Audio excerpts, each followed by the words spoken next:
আসসালামু আলাইকুম, মোহসেনা শাওন আপনাদের সবাইকে আমন্ত্রণ জানাচ্ছি এনটিভি রাতের খবরে। ক্রাউন সিমেন্ট শিরোনাম দেখছিলেন, এবার পুরো খবর। দ্বাদশ জাতীয় সংসদ ভেঙে দিয়েছেন রাষ্ট্রপতি মোহাম্মদ শাহাবুদ্দিন। বঙ্গভবনের এক সংবাদ বিজ্ঞপ্তিতে বলা হয়েছে, রাষ্ট্রপতির সঙ্গে তিন বাহিনীর প্রধান, বিভিন্ন রাজনৈতিক দলের নেতা, সুশীল সমাজের প্রতিনিধি ও বৈষম্য বিরোধী ছাত্র আন্দোলনের নেতাদের সঙ্গে অনুষ্ঠিত বৈঠকের সিদ্ধান্তের পরিপ্রেক্ষিতে সংসদ বিলুপ্ত করা হয়েছে। এছাড়া বিএনপি চেয়ারপারসন বেগম খালেদা জিয়া সহ বৈষম্য বিরোধী আন্দোলন ও বিভিন্ন মামলায় আটককৃতদের মুক্তি দেওয়া শুরু হয়েছে বলে জানানো হয়।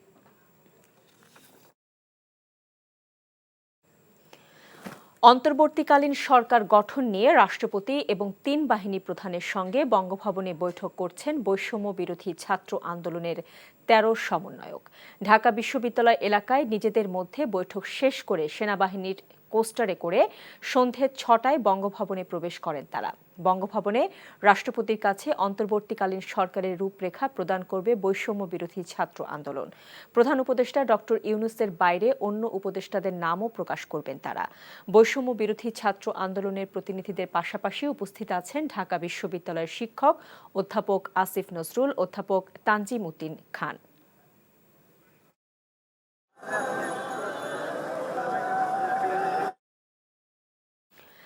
সাবেক প্রধানমন্ত্রী ও বিএনপি চেয়ারপারসন বেগম খালেদা জিয়াকে মুক্তি দেওয়া হয়েছে।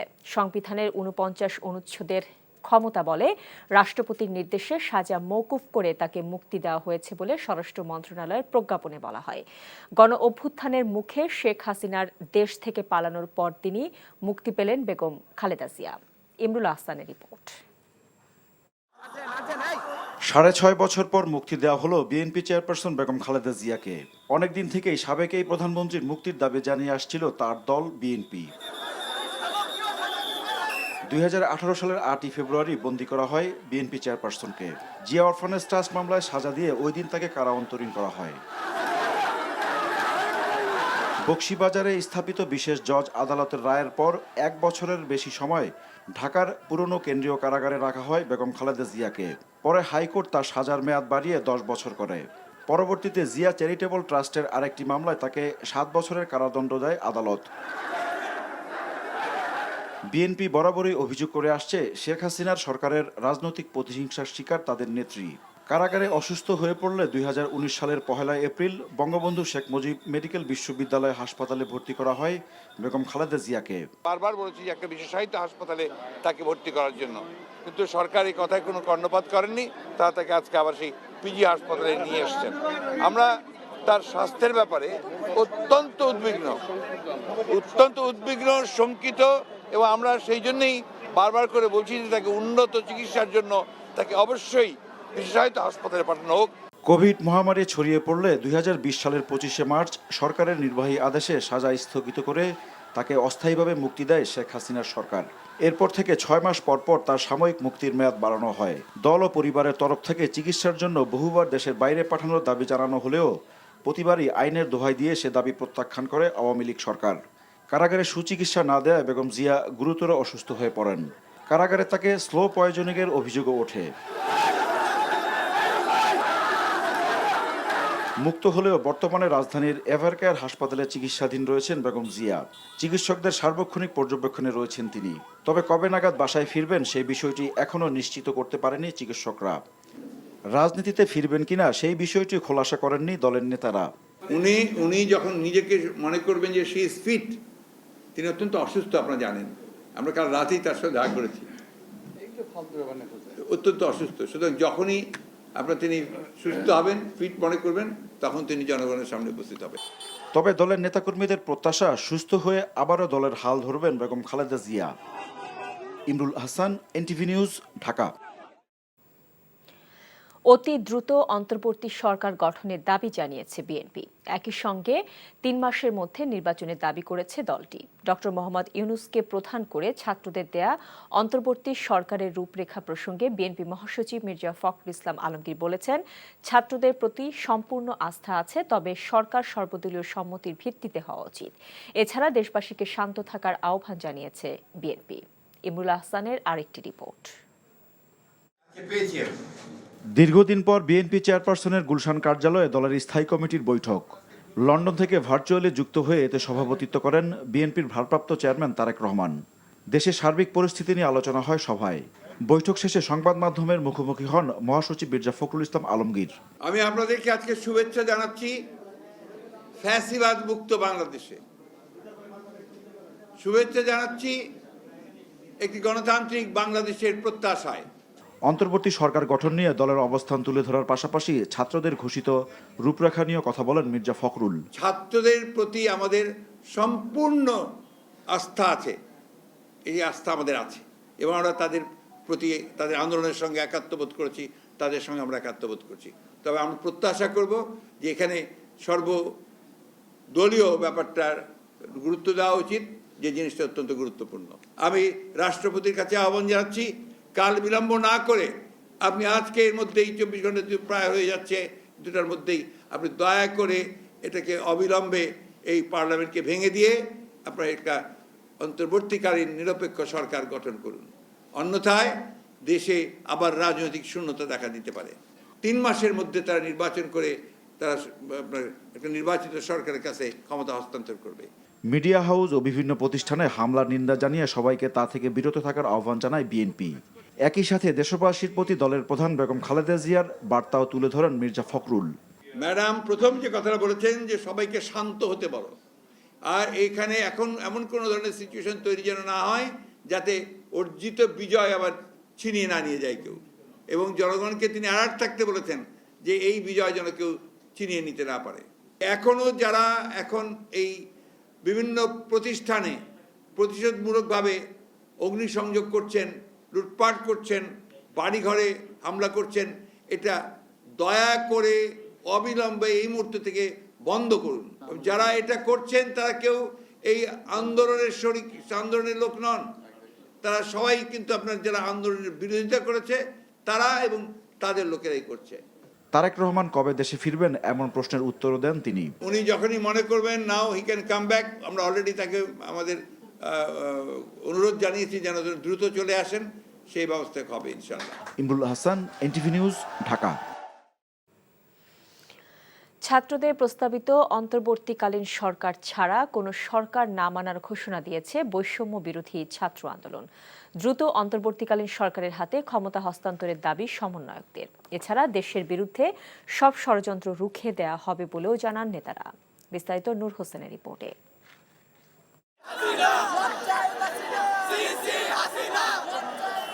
ছাত্র জনতার বিপ্লবের পর দেশের শান্তি শৃঙ্খলা আনতে দেশবাসীর প্রতি বারবার আহ্বান জানাচ্ছেন বিপ্লবের নেতৃত্ব দেয়া বৈষম্য বিরোধী ছাত্র আন্দোলনের নেতারা।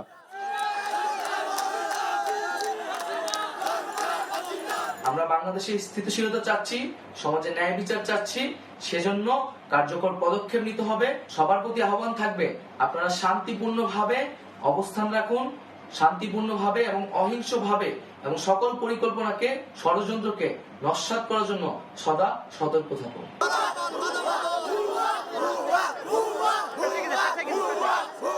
বিপ্লবের বিরুদ্ধে কেউ যেন ষড়যন্ত্র করতে না পারে সেজন্য সবাইকে সতর্ক থাকার আহ্বানও জানায় বৈষম্য বিরোধী ছাত্র আন্দোলন। শত শত শহীদের লাশের উপর দাঁড়িয়ে যে বিপ্লব সংগঠিত হয়েছে, সেই বিপ্লব আমরা কখনো ব্যাহত দেব না, সেই বিপ্লব কখনো বৃথা হতে দেওয়া যাবে না। সেই জায়গায় দাঁড়িয়ে যারা এখন এই অভ্যুত্থানের নেতৃত্ব দিচ্ছেন, সেই নেতৃত্ব দানকারী প্রতিনিধিদের সাথে কথা বলেই হচ্ছে পরবর্তী যে রাজনৈতিক সরকার গঠিত, পরবর্তী যে সরকার গঠিত হবে সেটাকে বাস্তবায়ন করতে হবে। আমরা বলেছি আমরা কোনো সেনা সমর্থিত কিংবা সেনা পরিচালিত আমরা কোনো সরকার চাই না। সংখ্যালঘু সহ রাষ্ট্রীয় সম্পদের নিরাপত্তার দায়িত্ব নিতে প্রত্যেক এলাকায় কমিটি করার আহ্বান তাদের।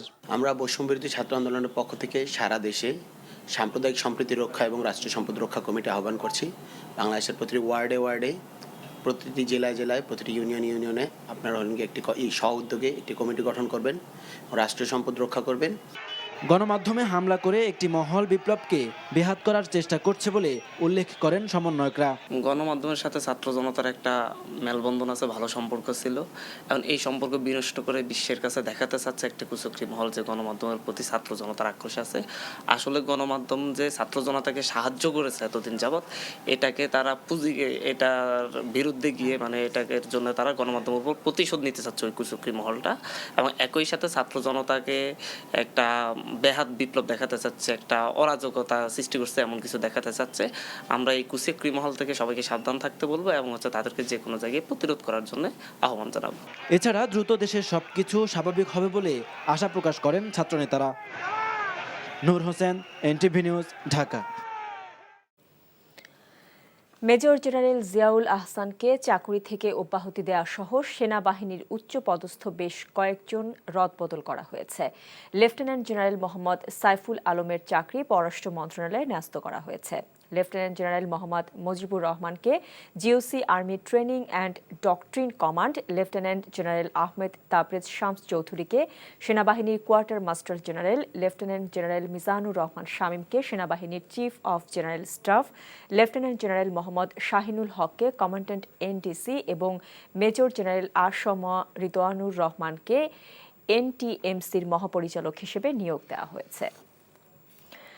রাজধানী ঢাকা শহরে ট্রাফিক সহ গুরুত্বপূর্ণ স্থাপনাগুলোতে নেই আইনশৃঙ্খলা বাহিনীর কোনো সদস্য। গণভবন সেনাবাহিনীর নিয়ন্ত্রণে এলেও এখনও জাতীয় সংসদ ভবন অরক্ষিত। শিক্ষার্থীরা পালন করছে ট্রাফিক ব্যবস্থাপনার দায়িত্ব।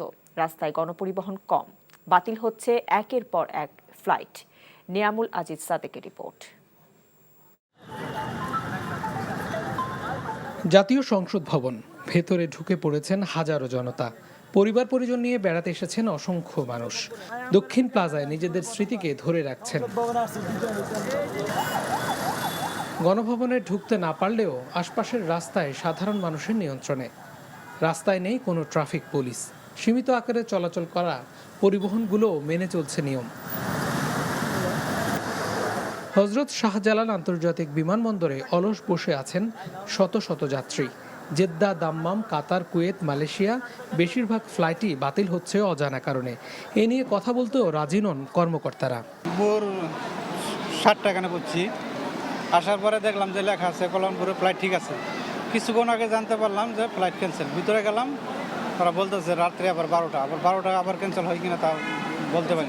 এখানে গতকালকে আসছিলাম রাত্রে, আমি আসার পরে সেখানে কোনো পাই নাই। আমি আবার বোর্ডিংয়ে চলে গেছি। বোর্ডিং থেকে এখনও আসছি, এখনও যোগাযোগ করছি, বলতেছে এখানে ভাই আমাদের কিছু করার নাই, তারা বিমান নিয়ে আসলে তখন আমরা এখানে আপনাদেরকে না, এখনো বিমান আসে নাই।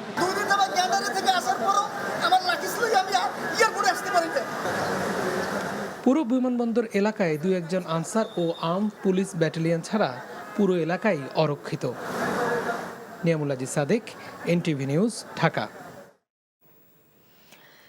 ঢাকার কেরানীগঞ্জ কেন্দ্রীয় কারাগার থেকে মুক্তি পেলেন বিএনপির সিনিয়র যুগ্ম মহাসচিব রুহুল কবির রিজভী, বিএনপি নেতা আমানুল্লাহ আমান, শহীদুদ্দিন চৌধুরী অ্যানি, বিজেপি চেয়ারম্যান আন্দালিব রহমান পার্থ ও ডাকসুর সাবেক ভিপি নুরুল হক নূর সহ বিরোধী রাজনৈতিক নেতারা। মুক্ত হয়েছেন বৈষম্য বিরোধী আন্দোলনে গ্রেফতার শিক্ষার্থী ও সাধারণ মানুষ। আপেল শাহরিয়ারের রিপোর্ট। দেশের জন্য আত্মত্যাগকারী বিএনপি সহ বিরোধী রাজনৈতিক দলের নেতাকর্মীদের মুক্তির নির্দেশের খবরে মুক্তিকামী মানুষের ঢল ঢাকার কেরানীগঞ্জ কেন্দ্রীয় কারাগারের সামনে। একই সঙ্গে সরকার পতনে বৈষম্য বিরোধী আন্দোলনকারী শিক্ষার্থী ও সাধারণ মানুষের মুক্তিতে জড়ো হন হাজারো মানুষ। মঙ্গলবার বিকেলে কারাগার থেকে বের হন বিএনপির সিনিয়র যুগ্ম মহাসচিব রুহুল কবির রিজভী। ছাত্র জনতার এ ত্যাগ শ্রদ্ধাভরে স্মরণ করেন তিনি। স্কুল কলেজের মাসুম বাচ্চারা নিজেদের জীবন দিয়ে রক্ত ঝরিয়ে আমাদের কাছকে মুক্ত করেছে, গোটা জাতিকে মুক্ত করেছে। আমি আজকে সেই সমস্ত মাসুম বাচ্চা, স্কুল কলেজের সে সমস্ত ছাত্র ছাত্রীদের যাদের শহীদি আত্মত্যাগের মধ্যে দিয়ে আজকে গোটা জাতি মুক্তি লাভ করেছে এক ভয়ঙ্কর ফ্যাসিবাদ থেকে, সেই সব শহীদদের প্রতি আমার গভীর শ্রদ্ধা জানাচ্ছি। একে একে কারাগার থেকে বের হন বিএনপি নেতা আমানুল্লাহ আমান, শহীদুদ্দিন চৌধুরী অ্যানি সহ দলটির বেশ কয়েকজন নেতা। এই বিজয় গণতন্ত্রের বিজয়। আজকের এই বিজয় একদলীয় শাসনের বিরুদ্ধে জনগণের বিজয়। আমরা সবাইকে এই মুহূর্ত থেকে ধৈর্য ধারণ করার জন্য বিনীতভাবে অনুরোধ করছি এবং এই দেশটাকে আমরা নতুনভাবে গড়তে চাই। আমি দেশনেত্রী বেগম খালেদা জিয়ার মুক্তিতে দেশবাসীকে অভিনন্দন জানাই। বিরোধী রাজনৈতিক দলের নেতারাও মুক্তি পান।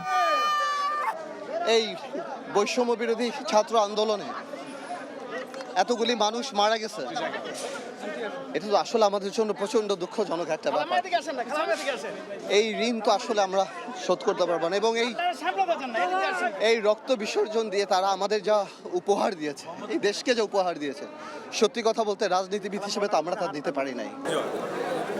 সরকার পতন আন্দোলনে যুক্ত থাকায় অন্যায়ভাবে গ্রেপ্তার রাজনৈতিক দলের নেতাকর্মী ও সাধারণ মানুষের মুক্তিতে এমন ঢল প্রায় দেশের বেশিরভাগ কারাগারের সামনে।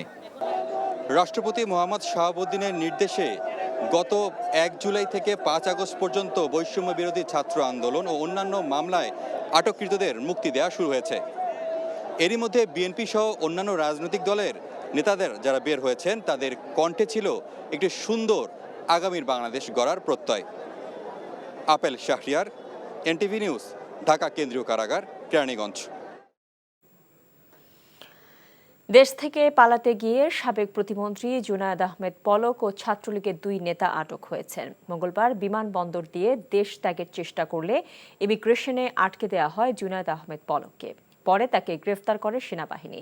দুপুরে দেশ ছেড়ে পালাতে গিয়ে বিমানবন্দরে আটক হন ঢাকা বিশ্ববিদ্যালয়ের ছাত্রলীগের সাধারণ সম্পাদক তানভীর হাসান সৈকত, ঢাকা মহানগর উত্তর ছাত্রলীগের সাধারণ সম্পাদক রিয়াজ মাহমুদ ও চিত্রনায়ক রিয়াজ। এছাড়া দেশ ত্যাগের সময় ভোরের কাগজের সম্পাদক শ্যামল দত্তকে আটকে দেয় আখাউড়া ইমিগ্রেশন বিভাগ। এদিকে আওয়ামী লীগ সরকারের পতনের পর অনেকে সুযোগ বুঝে দেশ ছাড়তে পারলেও আটকে পড়া অনেক এমপি, মন্ত্রী ও অসংখ্য নেতাকর্মী প্রাণ ভয়ে পালিয়ে বেড়াচ্ছেন। দূতাবাসে আশ্রয়ও চেয়েছেন অনেকে।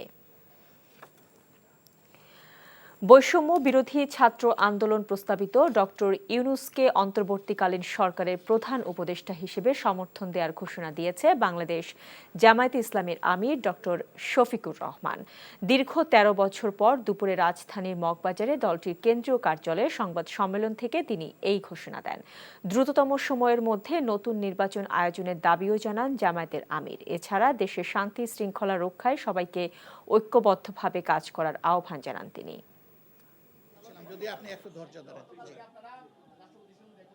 ডক্টর ইউনূসের ব্যাপারে ছাত্ররা ওনাকে প্রধান উপদেষ্টা হিসেবে ঘোষণা করেছে। ছাত্ররা করতেই পারে, কারণ এই আন্দোলনটা তাদের চেষ্টার ফসল, তাদেরকে আমরা সম্মান করি। আমরা শুধু রাষ্ট্রপতিকে অনুরোধ করেছি তিনি যেন তাদেরকেও শুনেন। তিনি কথা দিয়েছেন তাদের শুনবেন। এখন তারা কি শোনাবেন এবং রাষ্ট্রপতি কি শুনবেন এটা একটা বিষয়। আর স্টেক হোল্ডারে অনেকগুলা দল আছে, সিভিল সোসাইটি আছে, রাষ্ট্রপতি তাদেরও কথা শুনবেন বলে আমাদেরকে বলেছেন। সুতরাং এটাতে একটু সময় লাগবে। আমরা এখন এই বিষয়ে কোনো মন্তব্য করছি না।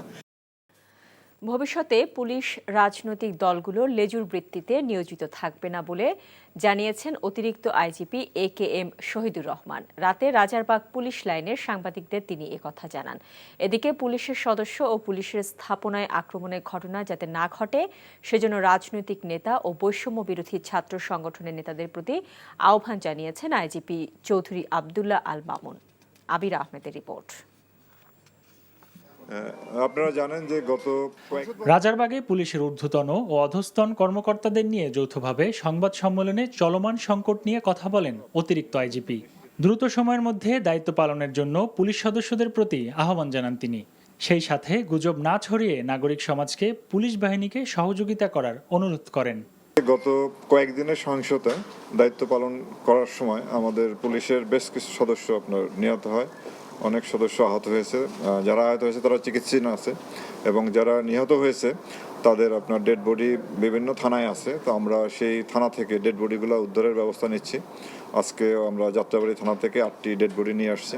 পুলিশ কাজ না করলে আপনার সেখানে বিভিন্ন ধরনের অপরাধ সংগঠিত হয়। তো আমরা আমাদের প্রত্যাশা খুব যত দ্রুত সময় পারি আমরা পুলিশকে আবার তার স্বাভাবিক দায়িত্বে ফিরিয়ে নিয়ে আসবো। এদিকে এক ভিডিও বার্তায় আইজিপি পুলিশ সদস্য ও তাদের স্থাপনায় আর যেন আক্রমণের ঘটনা না ঘটে সে বিষয়ে রাজনৈতিক নেতা ও বৈষম্য বিরোধী ছাত্র আন্দোলনের নেতাদের প্রতি আহ্বান জানান। পুলিশের সদস্য ও পুলিশের স্থাপনাসমূহে যাতে আক্রমণের ঘটনা সংঘটিত না হয় সেজন্য সকলকে আহ্বান জানানোর জন্য বিনীত অনুরোধ করছি। বাংলাদেশ পুলিশের সকল সদস্যকে দৃঢ় মনোবল নিয়ে ধৈর্য সহকারে নিজের নিরাপত্তা বজায় রেখে দায়িত্ব পালনের জন্য বিশেষভাবে অনুরোধ করছি। আবির আহমেদ, এনটিভি নিউজ, ঢাকা। আলোচিত আয়নাঘরের বন্দিদশা থেকে ছাড়া পেয়েছেন জামায়াতে ইসলামের সাবেক আমির গোলাম আজমের নিখোঁজ ছেলে অবসরপ্রাপ্ত ব্রিগেডিয়ার জেনারেল আবদুল্লাহ হিল আজমি এবং জামায়াত নেতা মীর কাশেম আলীর ছোট ছেলে ব্যারিস্টার মীর আরমান আলী। আজমিকে রাজধানীর বাড্ডা এবং আরমানকে উত্তরায় আজ ভোরে ফেলে রাখা হয়। সেখান থেকে তারা নিজেদের বাসায় ফিরে যান। 2016 সালের 9 আগস্ট ক্যান্টনমেন্টের বাসা থেকে সাদা পোশাকে জামায়াত নেতা মীর কাশেম আলীর ছোট ছেলে ব্যারিস্টার আরমান আলীকে গোয়েন্দা পরিচয়ে তুলে নেওয়া হয়। একই দিনে গোলাম আজমের ছেলে ব্রিগেডিয়ার আবদুল্লাহ হিল আজমিকে মগবাজারের বাসা থেকে তুলে নিয়ে যাওয়া হয়। এরপর থেকেই এই দুজন নিখোঁজ ছিলেন। গত 8 বছরে তাদের নিখোঁজের ব্যাপারে আইন শৃঙ্খলা রক্ষাকারী বাহিনী পরিবারকে কোনো তথ্য জানাতে পারেনি। তাদের মুক্তি দিতে দেশে বিদেশে বিভিন্ন মানবাধিকার সংস্থাগুলো বিবৃতি দিয়ে বিভিন্ন সময় দাবি জানায়। একটি কর্তৃত্ববাদী সরকারের পতনের পর গণতান্ত্রিক রাষ্ট্র বিনির্মাণের সুযোগ এসেছে জানিয়ে সুশাসনের জন্য নাগরিক সুজন বলছে, অন্তর্বর্তীকালীন সরকারকে এ বিষয়ে উদ্যোগ নিতে হবে। দুপুরে মোহাম্মদপুরে সুজন কার্যালয়ে সংগঠনটি আরও জানায়, আগামীতে অন্তর্বর্তীকালীন সরকারকেও জবাবদিহিতায় রাখতে হবে। হাসানুল শাওনের রিপোর্ট। চলমান রাজনৈতিক পরিস্থিতি নিয়ে সুজনের এই সংবাদ সম্মেলন, যাতে সুজন সম্পাদক বলেন, বহুদিন পরে দেশ রাষ্ট্রীয় বাহিনী মুক্ত হয়েছে। এই পরিস্থিতিতে গণতান্ত্রিক ও শোষণমুক্ত রাষ্ট্র গঠনের উদ্যোগ নেয়ার আহ্বান জানান তিনি। আমরা সবাই তো একটা ইতিবাচক পরিবর্তন চাই এবং cool heads will prevail and will prevail. তো আমি আশা করছি একটা অসাম্প্রদায়িক, একটা সমৃদ্ধ, একটা শান্তিপূর্ণ বাংলাদেশ সৃষ্টি হবে। আশা করব যে রাজনৈতিক দলগুলো শিক্ষা গ্রহণ করবে অতীতে যা ঘটেছে এবং এই শিক্ষা গ্রহণ করে তারাও দায়িত্বশীল আচরণ করবে। বক্তারা আরও বলেন, সঠিক উদ্যোগের মাধ্যমে দেশের বর্তমান পরিস্থিতির ভালো সমাধান সম্ভব। একটা একনায়কতন্ত্র হয়েছে, তারপরে সেটাকে হটিয়ে দেওয়া হয়েছে। এই ধরনের পরিস্থিতি বিভিন্ন দেশ মোকাবিলা করছে এবং এর সলিউশন এটা রকেট সায়েন্স না। হ্যাঁ, কিছু হয়তো তাড়াতাড়ি করা যাবে, কিছু করতে সময় লাগবে, কিন্তু এই সমস্যাগুলির ধরন এই না যে এর সমাধান আমাদের জানা নাই। পরে ছাত্র জনতার বিজয় উদযাপনে মানববন্ধন করে সুজন। এতে সংখ্যালঘু সম্প্রদায় যাতে দুর্বৃত্তদের দ্বারা আক্রান্ত না হয় সে আহ্বান জানানো হয়। Hasanul Shaon, NTV news, Dhaka. এই ছিল রাতের খবরে। এই খবরের ভিডিও সহ আপডেট জানতে ভিজিট করুন এনটিভি অনলাইন www.ntvbd.com। এছাড়াও এনটিভির জনপ্রিয় সব অনুষ্ঠান ও খবরের আপডেট জানতে ভিজিট করুন আমাদের ইউটিউব ও ভেরিফাইড ফেসবুক পেজ। রাত 1টায় মধ্যরাতের খবর দেখার আমন্ত্রণ রইল। এতক্ষণ সাথে থাকার জন্য সবাইকে ধন্যবাদ।